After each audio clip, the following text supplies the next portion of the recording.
O último modo de operação das cifras que nós veremos, pessoal, é o modo counter, ou carinhosamente conhecido como modo CTR, né, por razões óbvias, por ser aí a abreviatura de counter.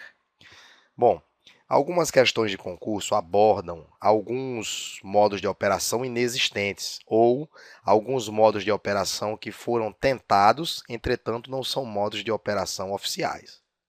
E nesse contexto é importante você perceber que o modo counter, ele tem como sinônimos o modo Integer Counter Mode ou ICM ou Segmented Integer Counter.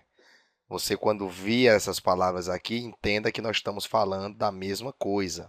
Estamos falando aqui de termos sinônimos, não são invenções, são sinônimos do modo CTR. Aqui, gente, mais uma vez, nós estamos diante aqui da característica de pré-processamento, onde a execução do algoritmo criptográfico básico não depende da entrada do texto claro ou do texto cifrado, muito pelo contrário. Esse pré-processamento pode ser usado para preparar a saída das caixas de criptografia que alimentam as funções XOR. O acesso, gente, a esse tipo de modo aqui é aleatório, né? Por quê? Porque, diferentemente dos outros modos encadeados, no modo counter é possível o processamento aleatório dos blocos. Por quê? Porque você tem como prever os contadores, você tem como fazer o cálculo da contagem. E aqui você tem a sua utilidade muito indicada para requisitos de alta velocidade. Ele é muito útil para requisitos de alta velocidade. Bom, o que é que ele faz também, gente? Ele transforma mais uma vez a cifra de blocos em uma cifra de fluxo. O vetor de inicialização ele vai ser acrescido de uma unidade a cada bloco. Então, a grande sacada desse modo counter é essa aqui. O vetor de inicialização existe? Existe, só que ele vai sendo incrementado. Ele vai sendo acrescido de uma unidade a cada bloco, e aí nós entramos com o conceito de nonce, né? Que é um número aí aleatório gerado para o primeiro bloco, e ali, dali para frente, ele vai sendo incrementado em uma unidade. Características do vetor de inicialização. Se você reutilizar o vetor de inicialização no modo CTR, você destrói completamente a segurança. E quais são as vantagens que o modo CTR tem em cima do modo OFB? Porque a vantagem aqui é que você pode cifrar ou decifrar um determinado bloco sem ter que gerar toda a sequência para a cifração dos blocos anteriores. Por quê, gente? Porque aqui você tem esse conceito de contagem. Imagine que você tem 10 blocos e o número que você usou para cifrar o primeiro bloco foi o número 1, para cifrar o número 2 foi o número 2. Então eu não preciso ter todo o contexto anterior para cifrar o bloco 10.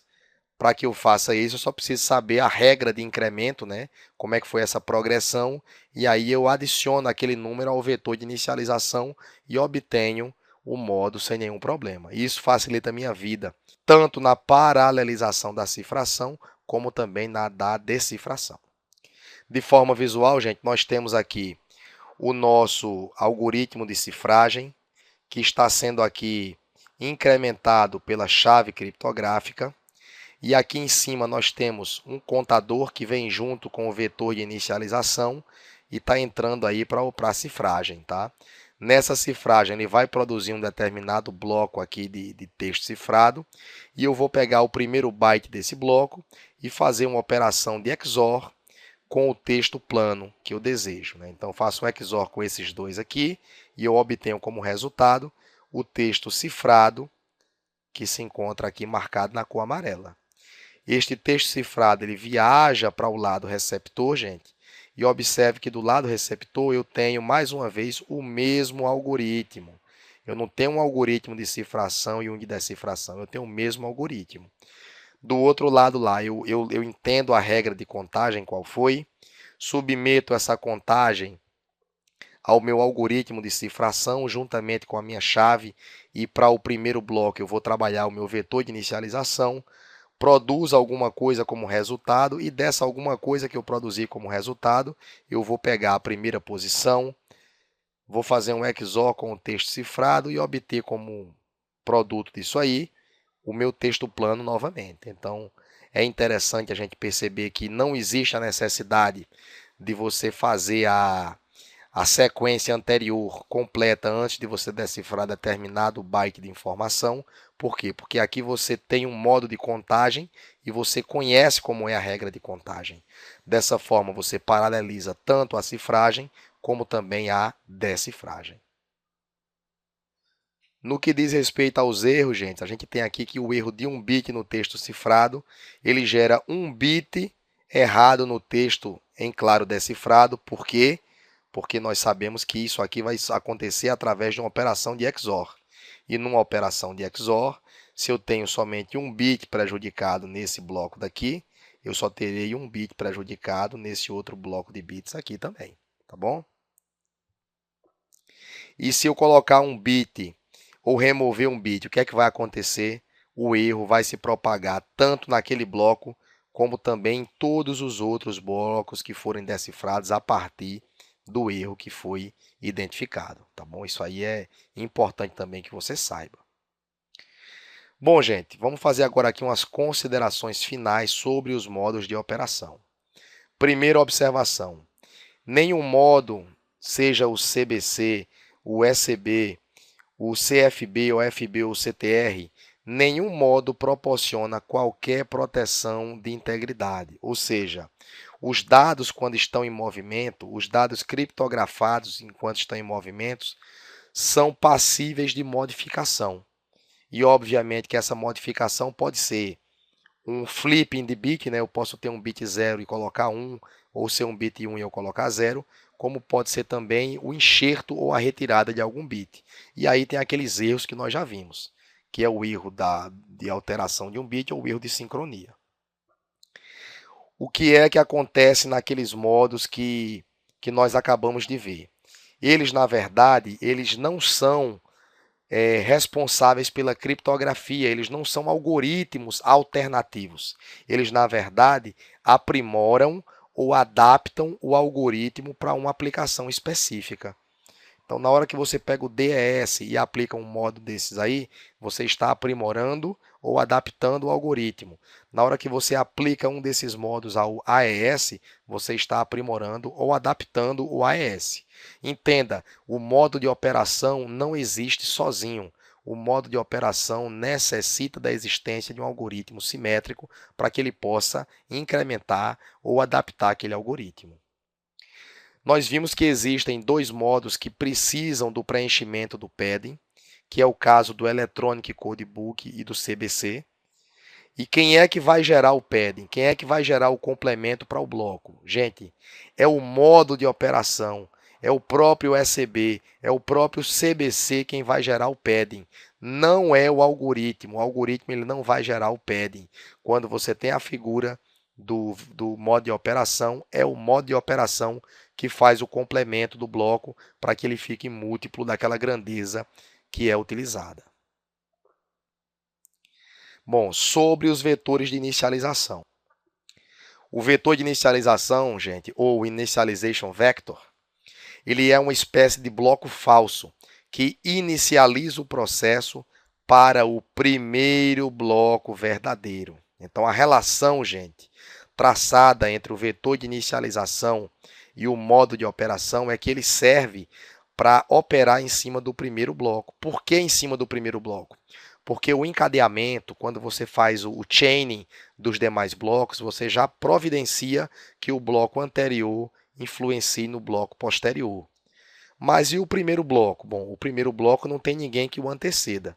E aí, para você evitar que o primeiro bloco ele deixe ali resquícios passíveis de análise, você utiliza o vetor de inicialização. Agora, como o vetor de inicialização ele opera em cima do primeiro bloco, que tem consequências em cima do segundo, que por sua vez tem consequências sobre o terceiro, o vetor de inicialização ele vai influenciar na criptografia de toda a mensagem, tá bom?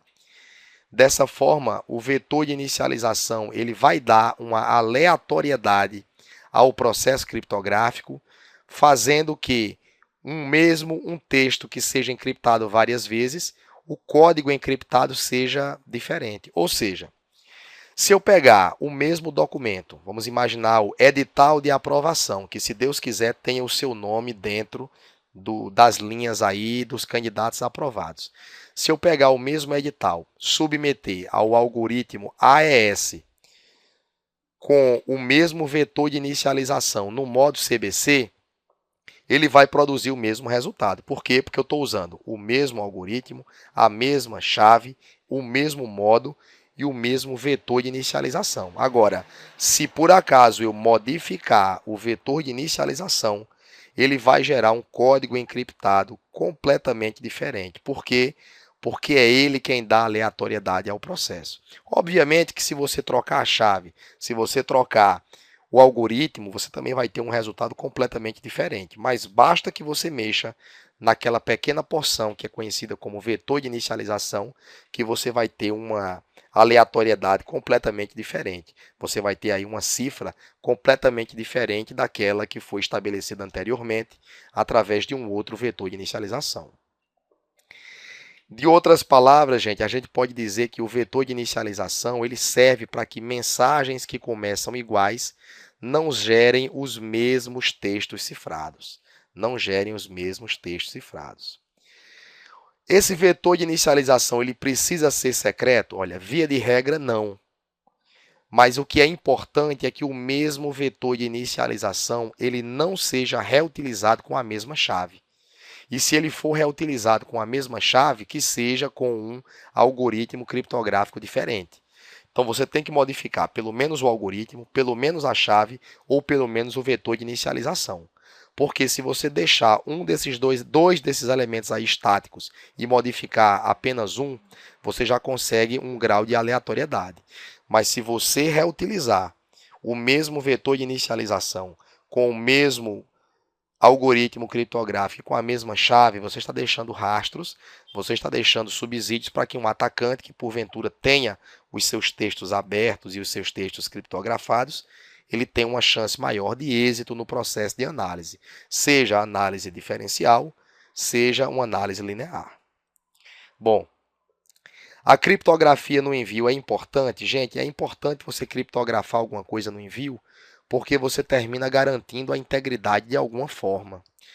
Como é que é essa garantia de integridade? Você pode fazer a garantia de integridade através de um cálculo de hash, como também você pode garantir a integridade através de que o receptor estava ali apto a receber uma informação que ele sabia que tinha sentido, ele sabia que era um texto em português, mas pelo fato dela ter se modificado em pelo menos um bit, ele obteve como resultado algo completamente ininteligível. E aí ele sabe que houve algum problema no caminho. O que ele não sabe dizer é se foi uma modificação intencional ou uma modificação acidental. Mas, de qualquer maneira, ele obteve certa capacidade de controlar a integridade. Bom, o vetor de inicialização ele pode ser usado nos modos CBC e no modo CFB.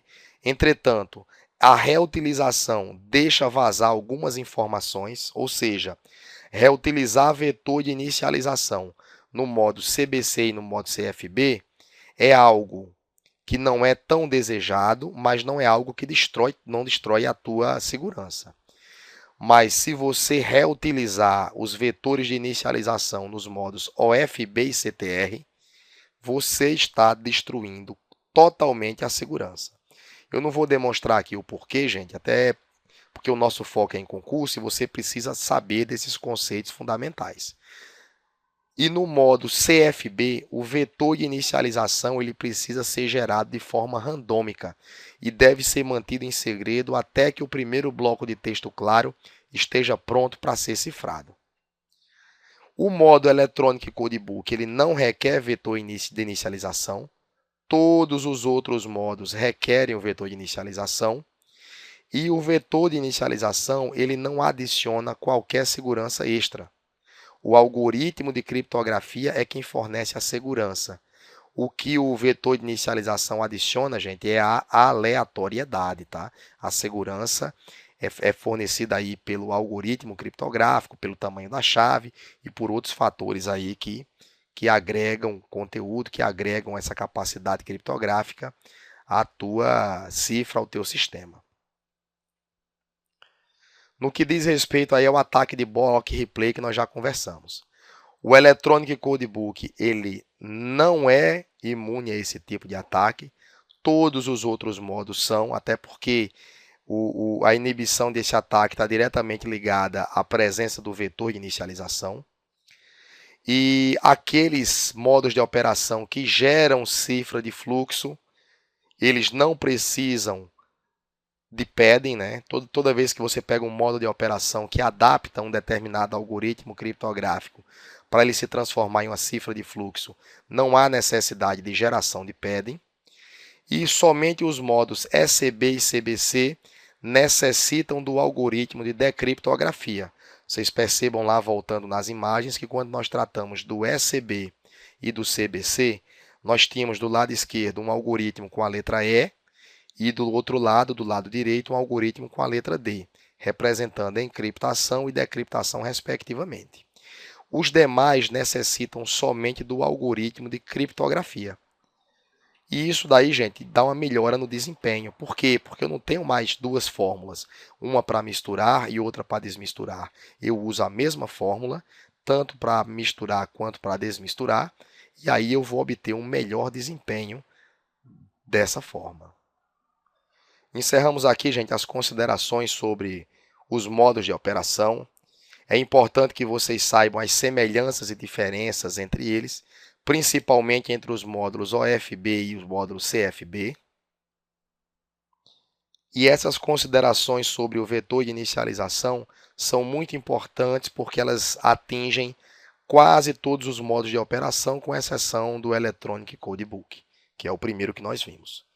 Bom, terminamos aqui a nossa explanação sobre os modos de operação e nós seguiremos agora para a resolução de uma bateria de questões que versa sobre esse conteúdo e revisa algo que nós vimos também no nosso primeiro módulo de criptografia.